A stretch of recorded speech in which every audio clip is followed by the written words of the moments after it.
Ashley's bringing family in, and I'm here to do a collab video. I was invited to do this collab video by Abby from Mama de Twinkies. I just admire Abby. She is a mother of twins, boy-girl twins, and they are, I believe, 2 years old. And I'm a mother of 4, but I don't have twins, so I mean my hat goes off to people with twins, because I do feel like that is double the work for you guys. So you guys definitely make sure to check out Abby's video, this collab video as well. And today it's just going to be talking briefly with you guys about struggles that I may come encounter with parenting and how I deal with those. So this is definitely a video for parents out there, mom or dad, single or married, whatever. All parents go through struggles with their kids. I feel like patience is a big part of parenting. Without patience, you pretty much have nothing to work off of, because kids will try and test your patience. It's not that they mean to or anything, that's just a part of kids' nature. And so the 5 things that I'm going to talk about briefly today are fatigue and how I deal with fatigue and being a parent, having unrealistic expectations and how I deal with that, the failure to plan, and the super mom syndrome. And I'll talk more about all of these in detail. I just want to give you guys my list first. And then the thinking of I'm my kid's parent, not their friend type of thinking sometimes as parents we can get. And so those are the things that I'm going to talk about, and the main thing that they all fall under is patience. Okay, you just have to have patience in every sense. But being really tired is just finding ways to re-energize myself mentally, physically, and emotionally, because we deal with fatigue in all those different areas. And that can be done in ways of going to sleep at a proper bedtime. That definitely helps me physically, so I am ready to tackle the day with the kids. I homeschool my older girls, so when school starts and when they're in school, they need my full-on attention, and I have to be there. My bedtime is their bedtime. I'll just tend to get up earlier than them since I got a good night's sleep, and then that can be my me time instead of late night being my me time. So that's one way, is physically I deal with fatigue. Emotionally, the way I deal with fatigue is getting some time for me. If I feel like I'm getting too overwhelmed, too tired with things, I'll tell my husband, like, I just need some time. Give me an hour. Give me, one time to just get out the house without having all the girls with me. And that is where I feel rejuvenated and re-energized in that area. And if no one is home and I'm doing stuff with the kids and I can feel myself kind of getting, my patience is kind of dwelling down, or I can feel myself getting a little antsy or things like that, I step out into the backyard for a little while just by myself to get a breather, get some fresh air, and then come back in and start my conversation again, or things like that. Because one thing is, you don't want your kids to notice that frustration, because then it makes them antsy and frustrated and things like that as well. So controlling fatigue is one big thing that I realized helps me in being a better parent, is just making sure that I am re-energized in all areas. And so yeah, that's that.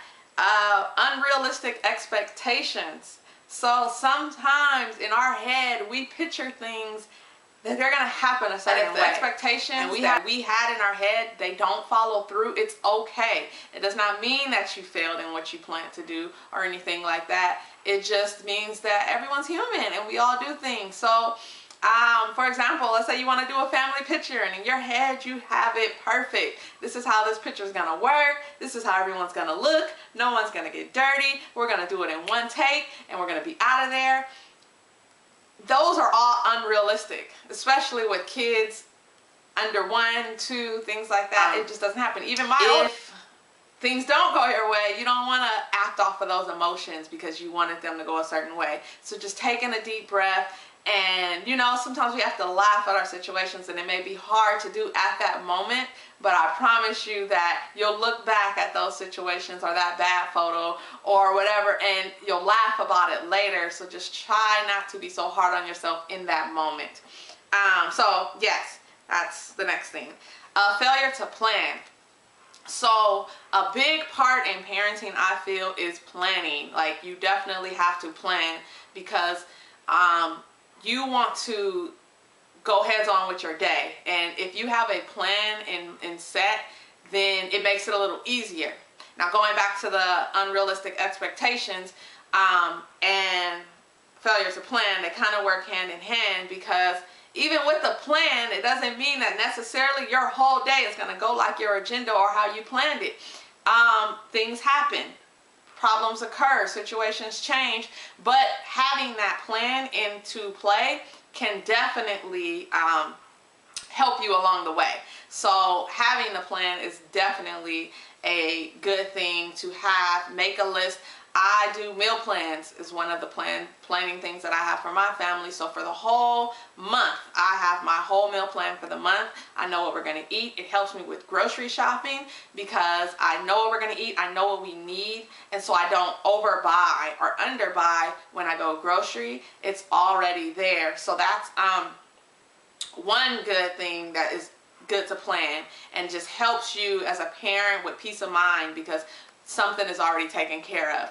And so it makes it easier. And also having plans and schedules, it makes the kids not so antsy, and it makes them more schedule into play. It makes them more accountable, and it teaches them responsibility, and it actually can make them handle their day better. Like you know, my kids, during the summertime, our schedule is a little more lax in things that they have to do, but once school starts back up, they know that bedtime is 8:30 every night. So I'll see them around 8:10 or so start to yawn, start to rub their eyes, where their body is already used to that time, because it's set. Pertains to moms. Dads can have this too, or whoever takes care of kids. You can get this where you feel like, I don't want to ask for help because it's my responsibility, and nobody else should have to help me, or things like that. I definitely am a true believer in the saying that it takes a village to raise a child, and that if that help is there, you should definitely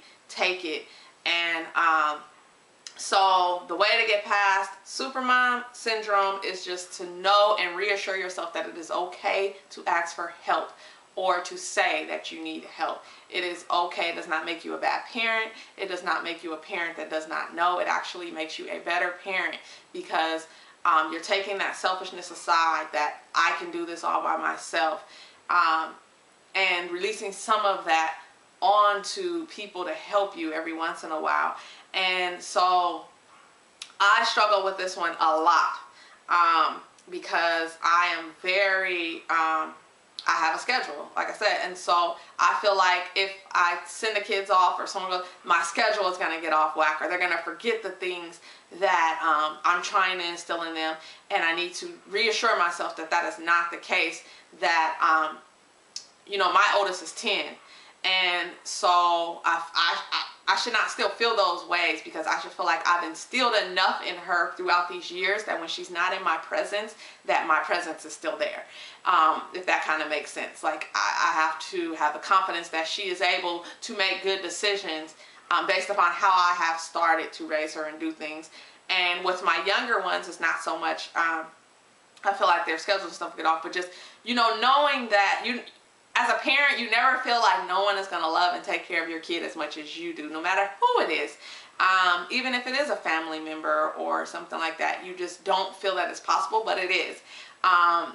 Your kid will be in good hands, and it's good to release that supermom syndrome, because it gives you a little more time to not just be a parent, but also be a human being, and be a person, and be a woman, or be a man, or be a wife, or, you know, be a husband. Or it gives you the other options to do the things that that the title of who you are holds.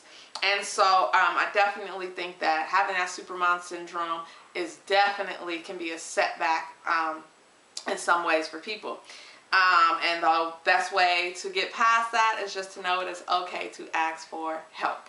The next thing would be I am not my kid's friend, I am their parent.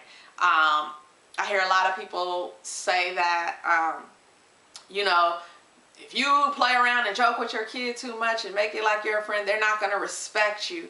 And I don't feel that pumping fear or setting this I'm higher than you or bigger than you, I'm an adult and I'm your parent so you have to listen to me type of a mindset is the way to go about parenting. I want my kids to feel comfortable coming to me. I don't want them, it's not a scared straight type of thing. I want to be my daughter's best friend. I have all girls, so I want to have that girl talk with them. I want them to say, Mommy, let's go to the mall, let's do this, or, you know, come to me with their problems and not feel like I'm going to be judgmental or only have my one set of view. I want to hear them out and I want to listen, and I think that that definitely is a good thing to instill in yourself as a parent, is that I can be both. I can be a parent and I can be a friend.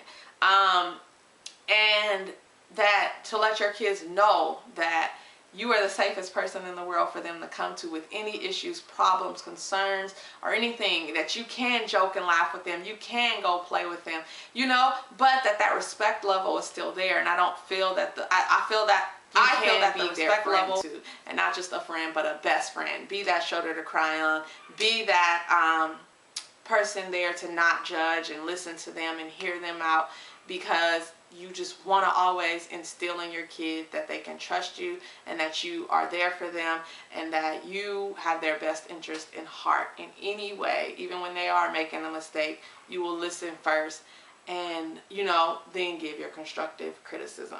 So I hope you guys enjoyed this video, this collab video. Thank you again, Abby, so much. I truly appreciate you reaching out to me to do this with you. This was very great. I hope this helps someone out there. And make sure, don't forget to check out Abby's video on this as well. Thank you guys so much for watching. If you haven't already, please subscribe to our channel. We are a family vlog channel. And I have 4 daughters. I should have said this in the beginning. I totally just slipped my mind. But yes, I have 4 daughters. They are 10, 8, 5, and 16 months. And yes, so check out our channel.